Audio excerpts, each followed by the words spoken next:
Good morning, ladies and gentlemen. It's a pleasure to have with us Professor Suresh Muthulingam from Penn State. I've known Suresh for quite some time now, also as alumni of our IMA. He did his PhD from UCLA before moving on to Cornell. And then he was in Cornell, now he's at Penn State. He works primarily in the area of sustainable operations, energy, and he has a stellar record of publishing in the top journals, and including MSOM, Manual Science, Form, SMG, and so on and so forth. So without much delay, I would ask Suresh to present. His topic is, does learning for inspections affect environmental performance? And it gives evidence for unconventional well development in Penn State.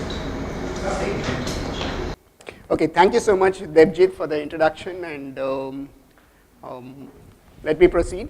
Before we start, I just thought I will start with a brief introduction of my research. So this gives you a flavor of the papers I have done. They are in mainly two areas. Okay.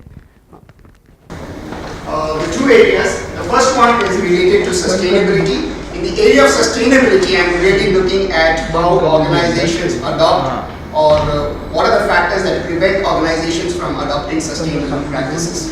The second area which I focus is on a related matter related to operations, where I'm trying to understand how organizations improve their operational performance. Okay. And the talk which I'm talking about today, is sort of marrying these two ideas together. Okay, so these two ideas are together, and this is the talk today, which is, does learning from inspections affect environmental performance?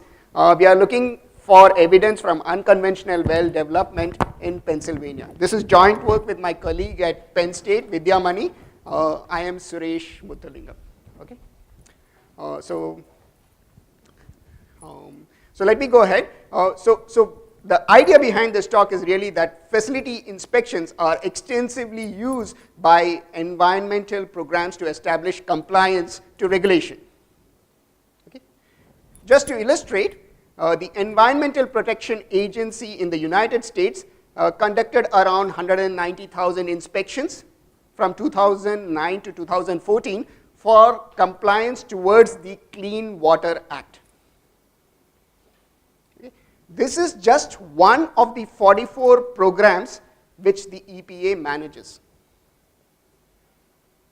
The reason why environmental inspections are used extensively, so there are two reasons. The first one is obvious. When you inspect a facility, you find out what is wrong. Okay? So you can drive conformance to regulation, basically because inspectors visit the facility, they figure out what is working, what is not working, they show what is wrong, what is right, and organizations better fall in line. Okay? The second reason, which is not so obvious, is when you get inspected, even the firm observes what the inspector is doing. Okay, so they learn a bit from the process. They also share, inspectors also share some information saying that don't do these things because you could run into some problem. So there is some amount of information exchange. Okay? They provide information on all these best practices. So assessing performance and sharing information on operational practices can lead to the development of knowledge. And that's what we call as learning. Okay? However, hardly any research has examined if inspections support learning. So that brings us to our first research question: how inspections help firms develop organizational knowledge to improve their environmental performance. Okay. So in the literature, learning typically occurs when performance improves with experience. So when you say, how do you learn? How does anyone learn? No one can go inside an organization and try to understand it. So what they really take is a measure of it. They see whether your environmental performance or any measure of performance improves as you gain experience. Okay? So besides this, many people have been looking at how organizations improve performance, and they find that organizations improve performance as they get more production experience, or they take targeted efforts to improve their performance. And recently, scholars have decomposed the experience based on performance outcomes. So what they are looking at is organizations learn from successful outcomes. So basic idea is, if you learn, one example is if you launch a lot of satellites. Once you have successful satellite launches, you know what works, so you learn from your successful experience. Okay. The other end is you also learn from failure. If you produce defective parts, you can figure out what went wrong, you can try to fix it up, and that can help you improve your performance. If you launch satellites, satellite launches fail, you learn from the process and you improve your performance again. So firms can learn from experience with failure. This lens of success and failure is also relevant for inspections, mainly because inspections can have two outcomes. Once you inspect a facility, you figure out there is nothing wrong with the facility, so that's a success. Okay? Or you figure out there is something wrong, they are violating some environmental regulation, so it is failure. Okay? But the impact of these constituents of inspection experience remains explored. So that brings us to the second research question. So we are looking at how inspection experience with success and failure contribute to the development of organizational knowledge. Okay? So with this, this is what I'm going to be trying to do in this broad research. Let's look at what I do, how do I do it. I use data from a unique empirical context. So this relates, we have information from the Pennsylvania Department of Environmental Protection. I'm going to call it DEP, which is responsible for all development of oil and gas activities in Pennsylvania. They are involved with permitting, inspection, compliance, and enforcement related to oil and gas development in Pennsylvania. Okay? We have collected data. Besides this, we have augmented it with participation in facility inspection. So I have gone along with these inspectors on some of these facilities and seen what they exactly do in the inspection process. Okay? We have interacted with DEP inspectors as well as senior personnel in the program, and we have also interacted with oil well operators. Okay? So let's look at what is an unconventional well. Okay, so this is a picture, it's not to scale, but I'm going to try and explain what happens here. So a conventional well to extract oil typically involves, there's an oil well over here, you drill down to reach a pool of oil or natural gas. So it's basically you put a straw in and you pump out the oil and gas. Does that make sense? Okay. In the US and in many parts of the world, oil is not available just in pools which can be extracted. Oil is also available as part of a limestone layer or a shale formation. So here what really happens is, in Pennsylvania there is this huge layer of shale which has oil mixed in huge quantities. But it is not like a pool. So think of it like a sponge, right? There's like a lot of water in the sponge, you can't really extract it. So what they do is, in an unconventional well, you drill down to the shale layer, then you start drilling horizontally, okay? And what you do is, you pump in water mixed with some chemicals under high pressures. When you do that, the shale layer crumbles. And when it crumbles, all the oil and gas which is sort of mixed within this layer gains access to this pipe and you can pump it out. Okay? This process is more commonly known as fracking. Does it make sense? Okay, so the process is you pump in water under high pressure, it fractures this layer, and then all the oil and gas can get accessed and you can pull it out from the ground. Okay. So in Pennsylvania from 2004 to 2014, Just to give you a scale of operations, there have been around 13,500 unconventional wells that have been developed. Okay. So there is a huge amount of drilling activity going on in Pennsylvania. Around 55,000 facility inspections have taken place. Around 2,700 inspections detected violations, and around 490 of them imposed penalties. So the idea is the inspector found a violation and they put a fine on the oil well operator. Okay. So just to give you an idea of some of these violations, these all conform to some Pennsylvania legal code. Just to give an example, operator discharged a substance into the waters of the Commonwealth contrary to the Pennsylvania Gas Act. So this is difficult to understand. So let's try to understand it through some pictures. Okay. So these are examples of pictures. So you have stored oil or water which are used for your drilling process. This was an improper storage process. And after you rectified it, this is a much more cleaner storage process. Okay. You disposed material incorrectly, which led to all this environmental damage in this panel. Whereas here you have constructed a proper structure with berms, etc., so that you can extract this material without any damage to the environment. You use a lot of water within the process, water mixed with chemicals. This is improperly stored and reused, which can lead to problems. This is a proper storage process. Does this make sense? Okay. So with this background, let's go ahead. Why is this setting interesting? So there are 4 reasons why this is a unique setting to study what these specific research questions. Okay. First, a large number of unconventional wells have been developed in a very short time period. So basically this technology didn't exist till around 2000. It was first discovered in 2000 in Texas, perfected, and then it spread widely across the US as well as other parts of the world.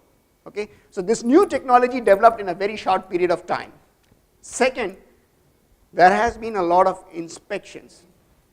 55,000 in one small state, that's a lot. Okay? Third, there is a unique geology of Pennsylvania which precludes experience from other areas. Okay?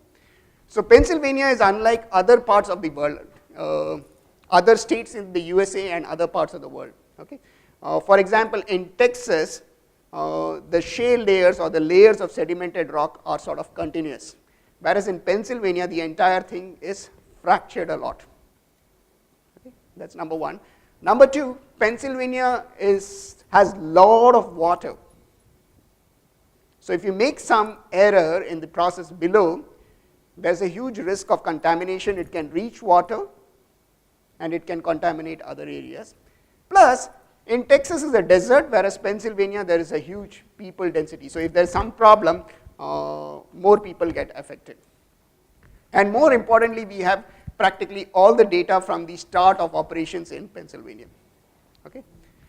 Just to give a quote, why, so we were talking to one of these DEP program specialists, and what he mentioned, okay, just to give the uniqueness of Pennsylvania, he said, many operators think they can easily meet environmental requirements because they have drilled and operated wells in Texas. Basically, he means other states. But very soon they realize that the geology of Pennsylvania is different. The subsurface here is fractured down to 100 feet below, and waterways are in close proximity to drilling sites, which increase the possibility of environmental issues. Okay, so we are working with a setup which is really unique.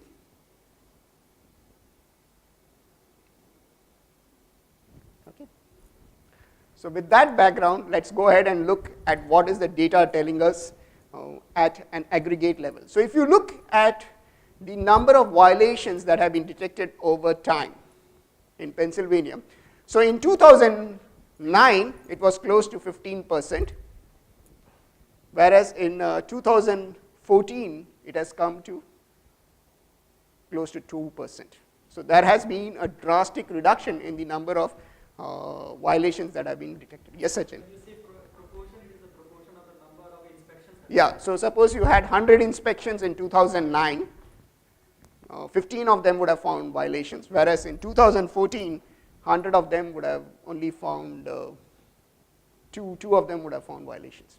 Does that make sense? So these are just raw numbers.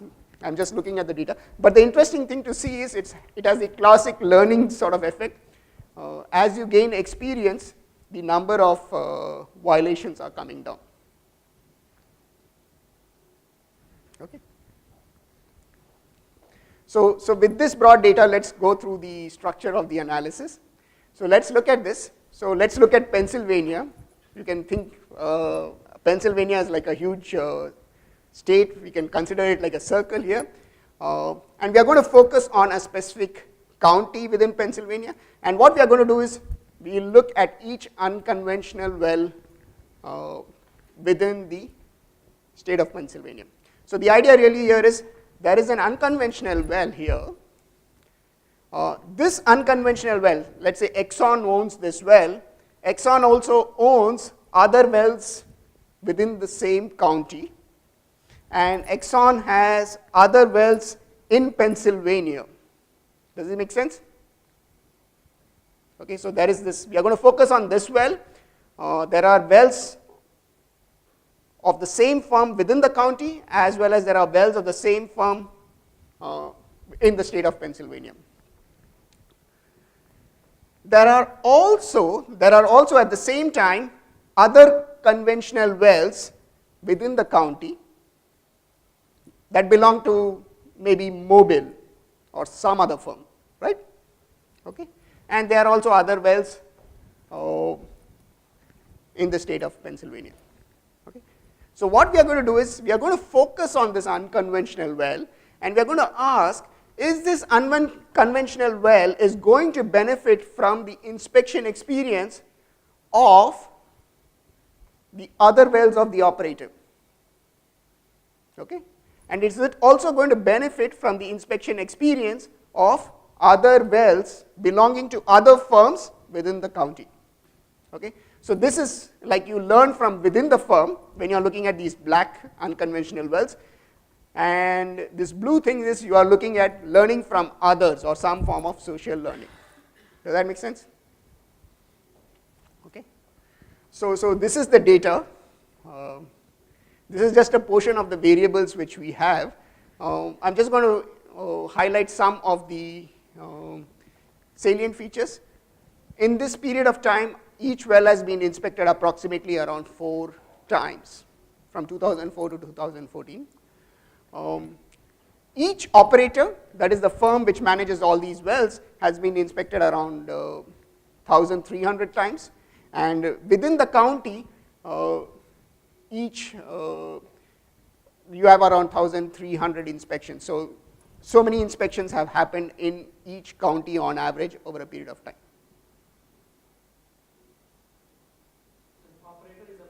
Operator is a firm. Okay, so oil well operator, and so think about it that way. Okay, so with this background, how does this work contribute to the various literature? So let's look at, we speak to 4 types of literature. One is the impact of inspection on operations, learning from success and failure, vicarious learning, that is you are learning from others, and environmental issues in operations. So these are the broad streams our work is relevant to. How we are different, most of the work which looks at inspector experience, okay, they mainly look at it from the inspector's perspective. So the idea really here is, literature, what it has done so far is, you say, how can an inspector better detect there is something wrong in the facility? Okay, so that's the focus. Whereas here we are flipping the question and saying, yes, that might be relevant, but the firm is also learning from the inspection process. So this is the inspected unit's perspective. So we are flipping this question. People have looked at learning across organizations at the organizational level. Here what we are doing is we are going a bit lower and looking at a focal unit. Okay, so units within an organization, how one unit within an organization learns from experience of others. So we are going a bit more deeper into the learning within organizations. Okay. So one exception is the study by KCA et al. They look at individual learning. They look at cardiac surgeons, and they say how do surgeons learn from their experience with success and from others' experience with failure. Okay, so that is at the individual level, whereas here we are at the focal units level. Yes. Penalty for non-conformance which the firm has to face.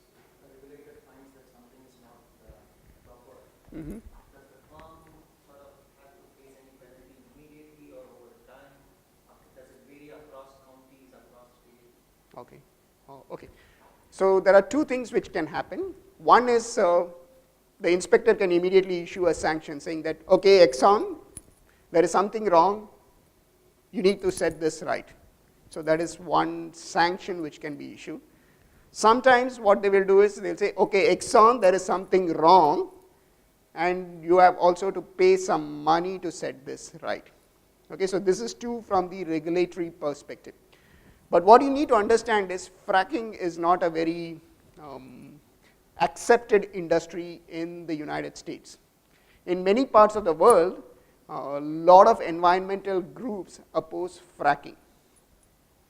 Okay, so what happens is, what most operators are worried about is, if there is some violation, if there is a record, you don't want someone like Greenpeace or Pen Against Frack to come and sort of stop your operations. Okay, so even though you may have a small problem, all these NGO activity, you can have huge amounts of pressure which could sort of change your operations. Just to give some example, let me see whether I can pull this out.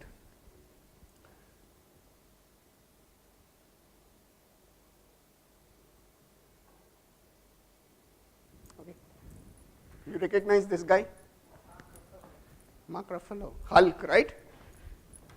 So he's protesting with water from Demock County in Pennsylvania. This guy has got no business doing anything with oil, right? He looks at this water. So all these small things sort of burn the industry. This is some pictures of what happens with water in some states. Some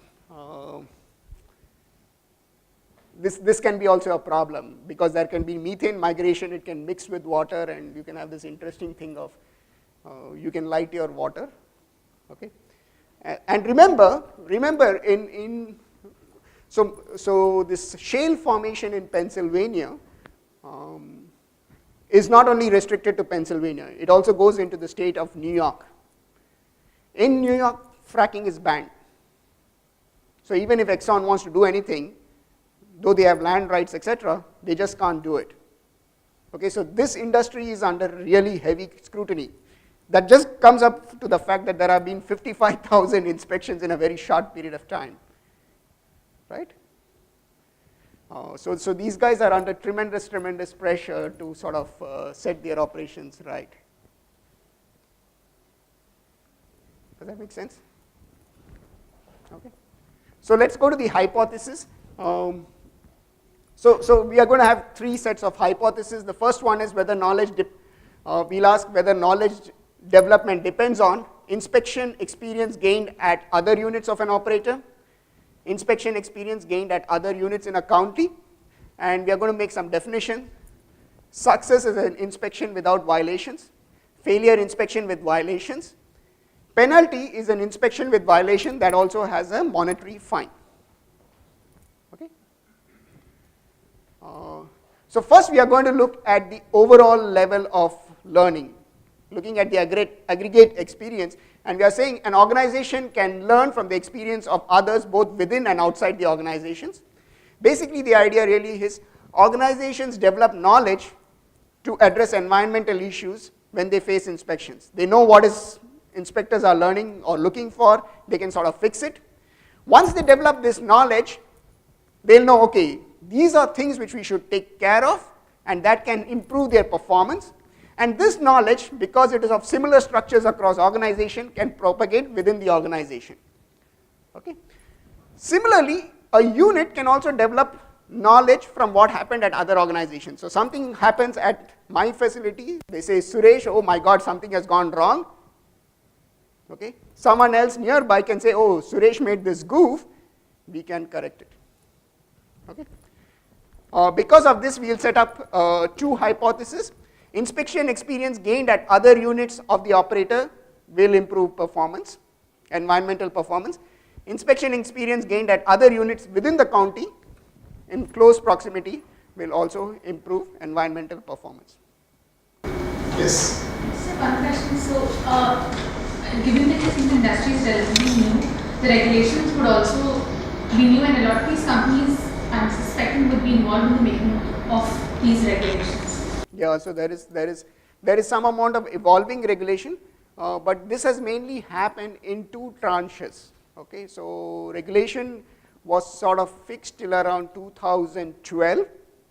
Okay, it was just conforming to an act which was already in place, and then some changes came in and the act became more stringent.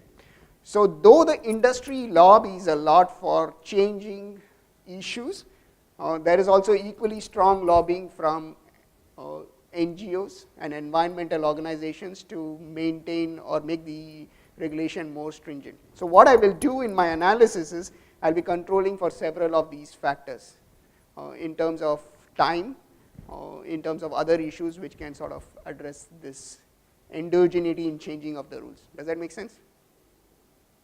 If I still don't address it later, we will come back to it, okay? The inspection schedules are like negotiated, or is it imposed on the firm? This is a speculated pay. Yeah, so inspections are quite random. Okay, so it can be a surprise. And inspections can also happen in a different way. They can figure out, oh my God, Suresh is a very problematic person. Let's inspect his firm a lot. Whereas Devjit is like very, very good. So there's no point inspecting it. So the inspectors are also doing that process. Okay, so I'll be trying to address those issues as we go through our analysis. Okay. So this we are talking about the overall inspection experience. Now we will try to look at it more closely within the experience gained at other units of an operator. Okay, so we look at it from the lens of success and failure. So success provides evidence of what works. So you know that you have done something right, you can just replicate it at other units. Okay. On the other hand, failure indicates there is something not working, right? Operations are inadequate. Once you know something is not working, you immediately try to improve your performance, you search for solutions. Often failure is endowed with a sense of urgency. You want to fix the problems quickly, and it always makes change acceptable. When you are successful, things don't change very easily. When you have faced failure, you are more open to experimentation. And it has been shown to have a higher impact of learning. In a similar way, we'll say when penalties or sanctions are imposed, organizations know that, my God, this is not like straightforward, we need to be more careful, and they sort of pull up their socks a bit more. So same idea here. Experience with success and failure gained at other units of the operator will improve environmental performance. Failure will have a larger effect than success. Okay? And when penalties are imposed, the learning effects will be stronger. Okay, a rap on the knuckles will always improve performance. Does that make sense? Now this, we have looked at other units of the operator. Now we are going to look at other units within a county. Same idea, evidence from failure shared more easily across organization. Environmental agencies often divulge such information.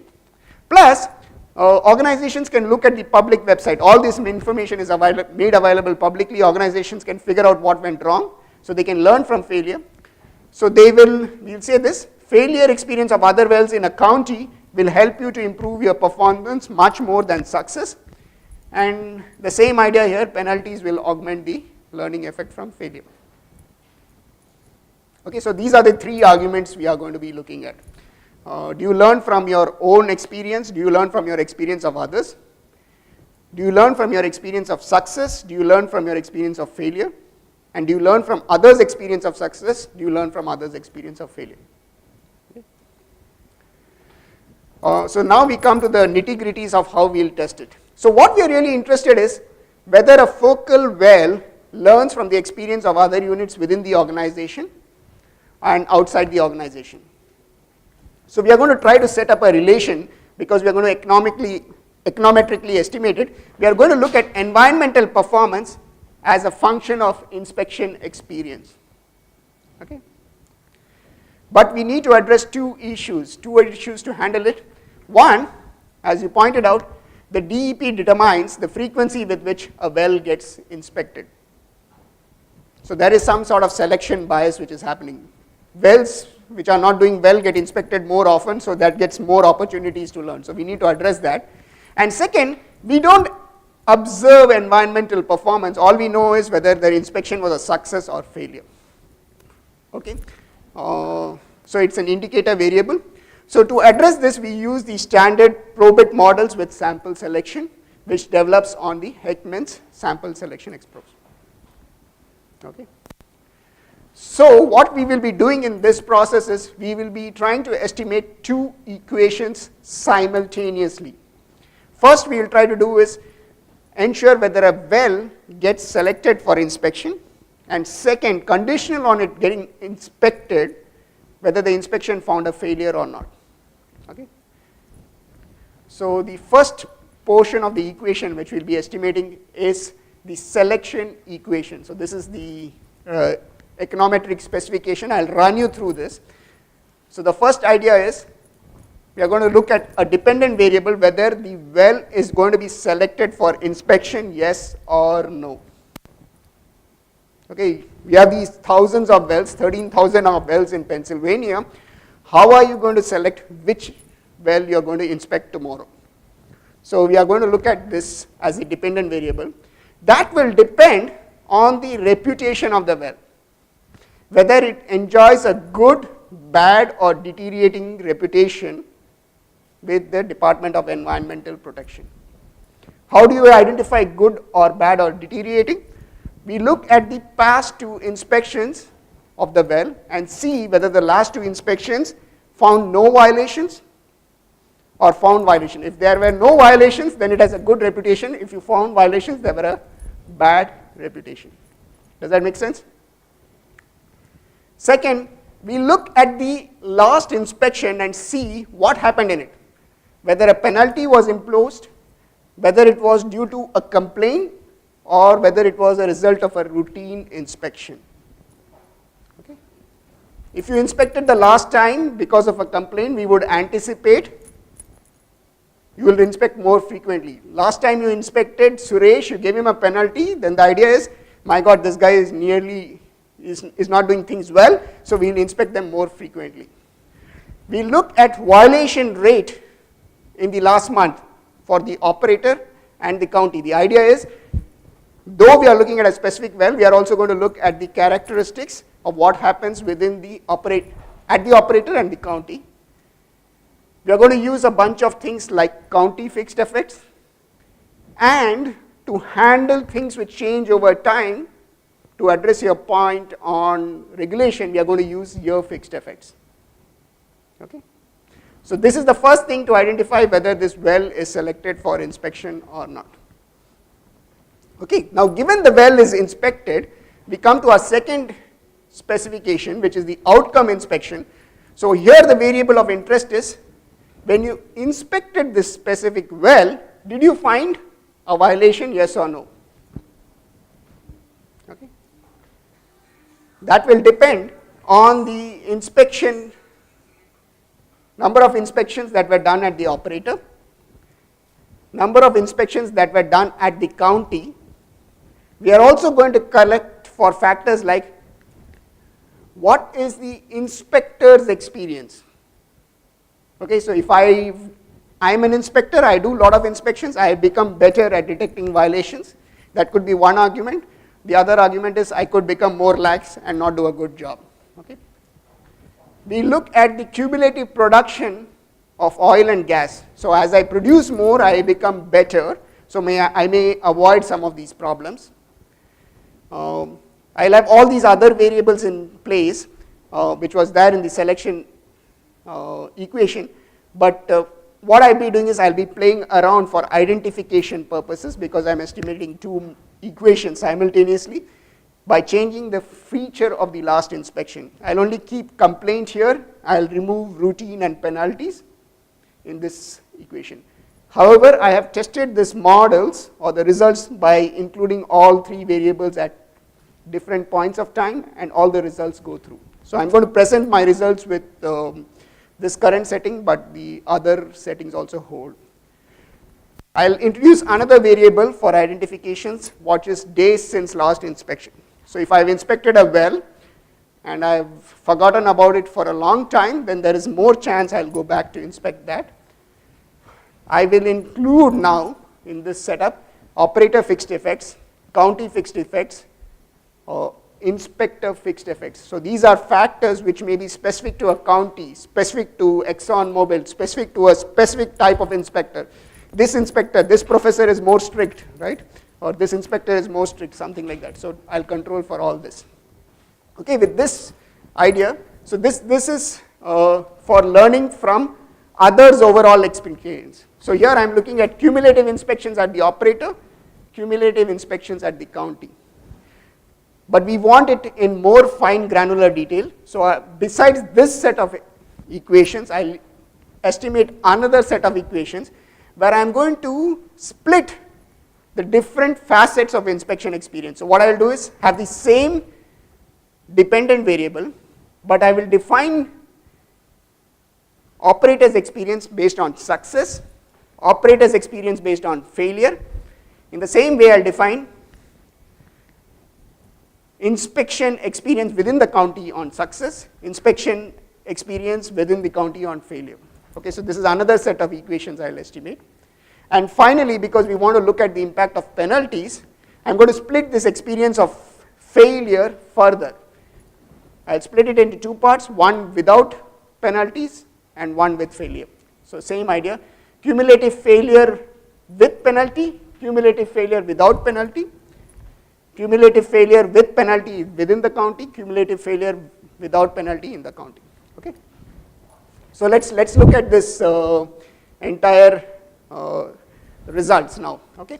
So this is the results of the selection equation. So what do we see here? So we have this bunch of numbers. Just to illustrate, what we find is good reputation. If the well has a good reputation, it lowers the probability of inspection. Make sense? If the well has a bad or deteriorating reputation, it increases the probability of inspection. If the last inspection was due to complaint or led to penalty, it increases the probability of inspection. Okay.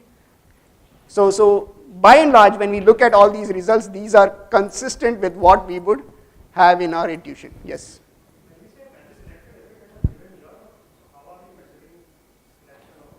So it is getting selected for inspection on a specific day.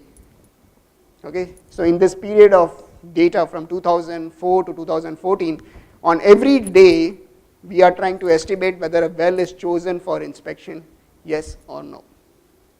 Okay. So I may choose to select the well to inspect today, then it may happen for 3 months I am not choosing the well again, then again I will pick it up. Does that make sense? Yes. Questions. The measurement for reputation, you just... Yeah, so what I have done is, the measurement for reputation, what the literature has used, studies in the literature have used is, they have looked at past 2 inspections, okay, and if both inspections didn't find a violation, then they say it is good reputation. If both inspections found a violation, then they say this guy, whenever we are inspecting, he's bad, so that is bad reputation. Does that make sense? And when do you qualify it as a deteriorating reputation? Okay, so deteriorating reputation is last 2, right? So it was good, then it became bad. So it is like sliding the other way. The reason I asked that was because you're looking at the operator level fixed effects which got with the reputation, and I mean, because it is a new industry, there could be learning coming from 2 sides. One is the one that you're focusing on, which is coming from the inspector-operator interaction and the organization knowledge. And the other thing would just be like a general creation of a common pool of knowledge resources which would come from territorial knowledge, just like the way their knowledge from Texas did not traverse to their knowledge in Pennsylvania, right? If there is an overarching definition of reputation which can make its way to introducing the geographical specific factors, right? Like this particular sub area within a county is a very bad region or something. Then you can call it like a bad violate. I mean, everybody there will have to be given a head start to learn, so you continuously see violations. It is not technically violation, but it could be called as a learning curve for the operators, and it's being marked as a violation from the inspector's perspective.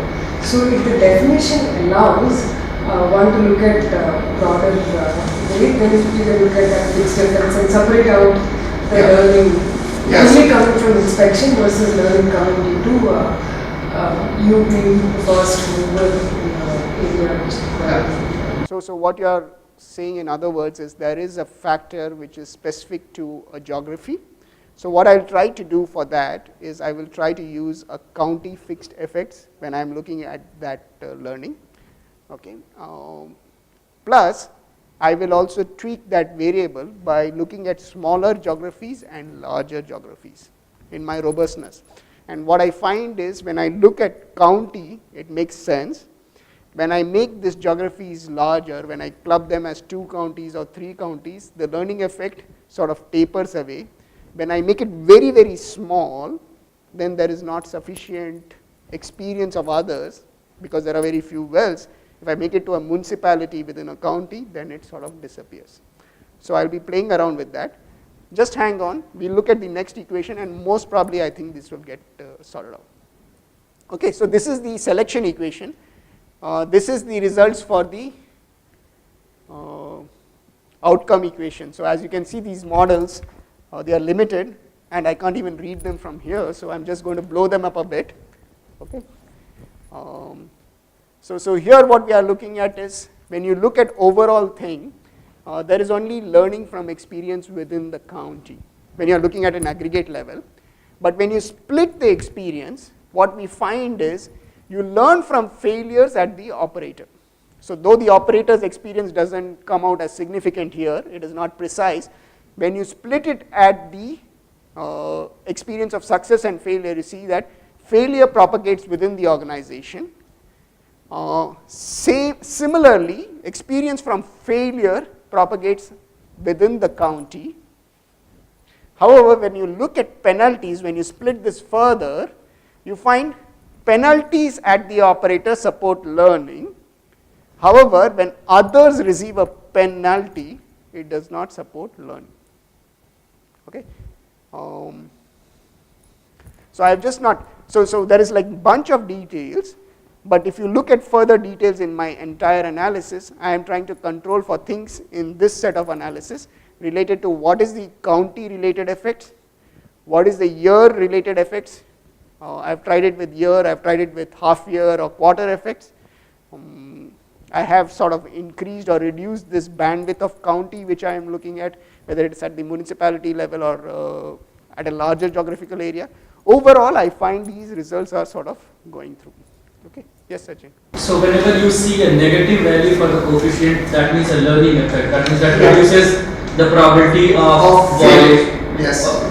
Failure being detected. Yes. So the idea really here is this is all just following what others have done. So I'm not inventing anything new. So the idea is when you learn from failure, if there is learning effect, we expect this coefficient to be negative and it has to be sort of significant. Okay. So over O2, O3 belongs to different significance levels? No, this O1, O2, O3 are outcome equations. So these are the selection equations for the 3 models. Because I'm estimating them jointly, these are the 3 selection equations and the corresponding outcome equations are O1, O2, O3. Does that make sense? Okay. So what is this entire effect? So one standard deviation, you find that it is a small effect in terms of failure, it reduces the probability of violations from 6%, 6.7 to 5.11, but it is a 20% sort of reduction in violations. Okay, and that is sort of consistent at the failures at the operator, failures at the county, and when you look at penalties, around 17% reduction in failures that happens within this setting. Okay, I've done a bunch of robustness tests. So I've used a Heckman Probit model. You can also look at instrumental variables approach. The results are similar.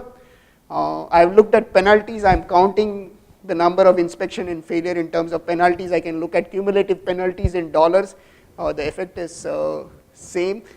I can look at some violations which are rectified immediately. I can remove it. Okay, there was something leaking immediately, you stopped it. Probably there's no learning there. So if I remove those violations and rerun the analysis, this goes in. You can say that there are some places where there are multiple wells in the same property, so it doesn't make sense to learn from that. So when I control for that, that also goes away.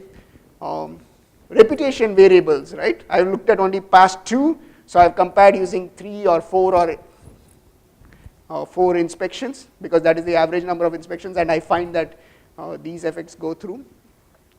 The other thing you could say is, look, Suresh, you might be pulling a fast one because only certain types of violations get penalties.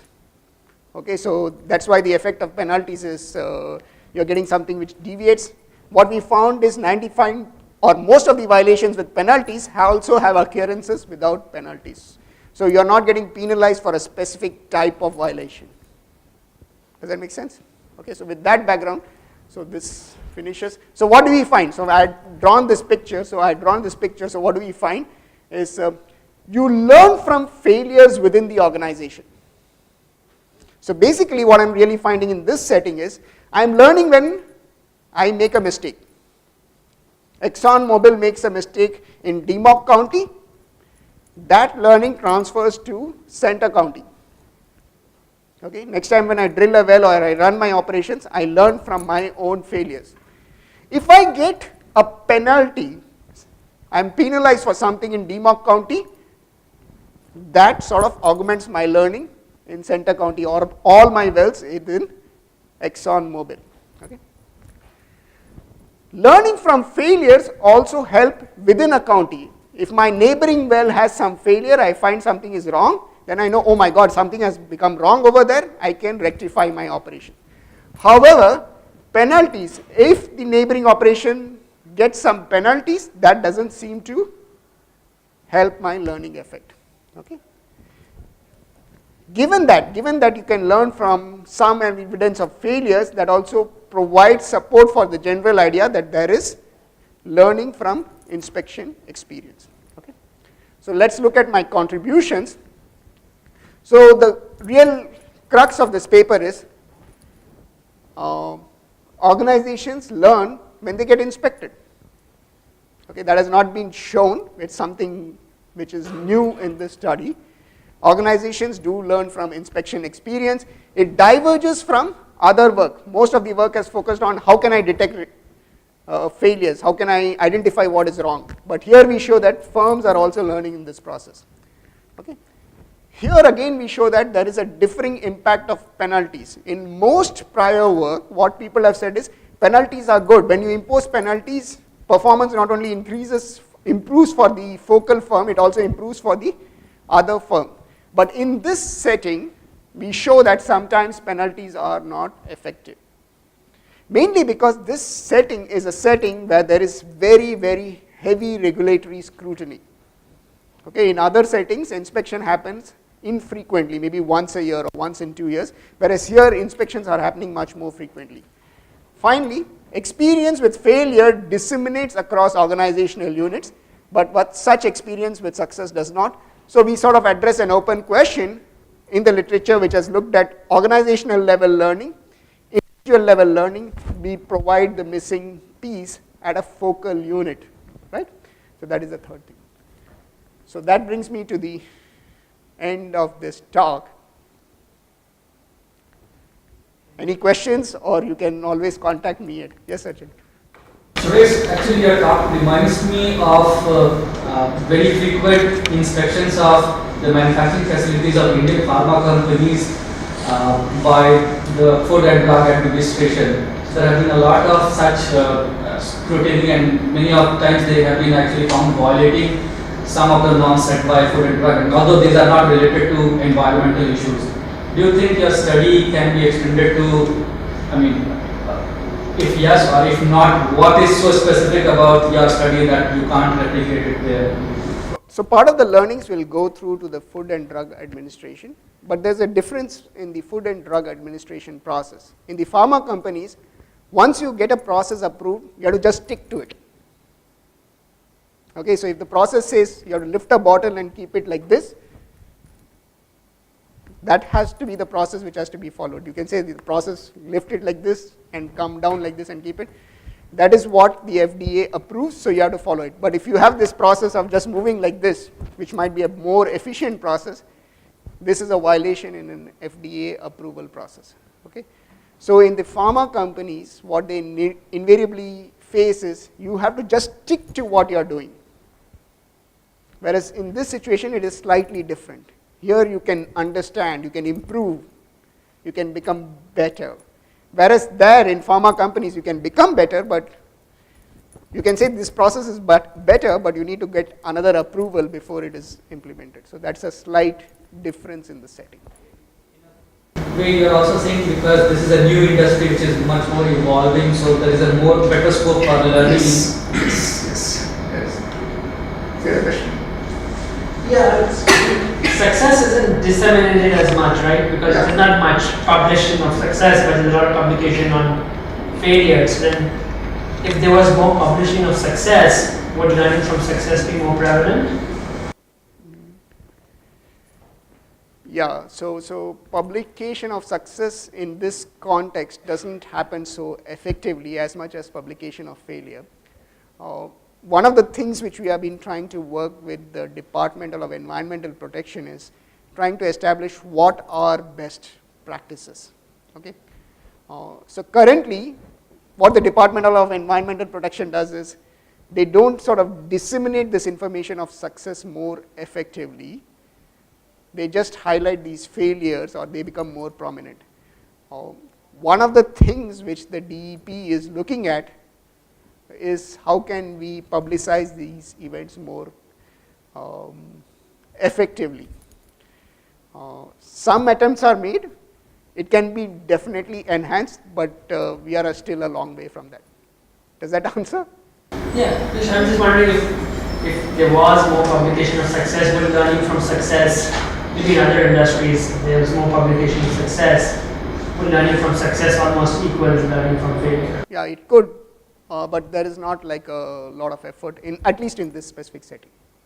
And then quick follow-up question in terms of like the penalties. The higher the penalties, is there like higher learning? Okay, so in this setting, the average penalty is I think around $18,000. Okay, so typically you would expect that higher penalties means higher effect, but in this setting it does not happen, mainly because drilling process is really expensive. A drill bit which they use is around $50,000. So around the facilities they may have like old drill bits lying, which are around $50,000, $60,000 just lying outside.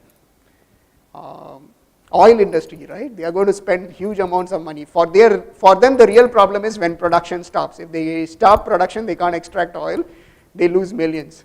So the penalty effect is the dollar amount of the penalty is not such a big deterrent as much as a threat of stopping production. Does that make sense? Sir, I have one question. How do you make sure about the learning effect? Also, violation reduced and you attribute that as a learning. Right? So there could be other factors like maybe new technology or so violation reduced maybe because of several other things. Yeah. So what I'm trying to do in my analysis when I do that entire process, when I set up this equation is, I'm trying to exclude all these other things like new technology, the time-based effects. So what I do in my estimation equation is, I'm trying to control for factors that relate to time that change. Okay. So there might be learning due to factors that change over time, but partialing out all those factors, what is the results we find are really focusing. So we find that there is this learning effect besides that. So I'm not really focusing on the idea like, do organizations learn with or improve their performance with better technology? So I control for that, okay? And I'm saying even after I control for that, I find this residual learning effect. Does that make sense? Yes. Can the same framework be applied to any quality standards, and then you have the audit mechanisms? Like in manufacturing firms, you will have TS specifications and you'll move to an ISO certification, maybe next level to dimming, and also even so the quality levels get more stringent. So there is a learning happening there also. And if you establish a new plant, there to establish even a TS regulation would be tough. So can the same framework be applied again as well? My guess or my conjecture at this point is yes. But if you really want to test it out, you need some sort of study where you'll have to collect this data and check it out. Okay. But yeah, it makes sense, right? It should flow through, but in this setting for sure I can say. In other settings we have to be more careful. Maybe there are some newer smaller nuances which can change things. In case of actually certifications, these are not random inspections. I mean, you don't talk about probability of inspection. You actually invite somebody to come and check your facilities and see whether you qualify for the certification or not. So I think the context is a little different there. Yeah, maybe not certification, but like vendor quality. As let's say Tata goes and checks their vendor quality may be a function of inspection experience also. So some of those learnings can go to different settings. Okay. So thank you all. This has been my pleasure. Oh my God. Thank you. Thank you so much, Devjit. I can open this right now.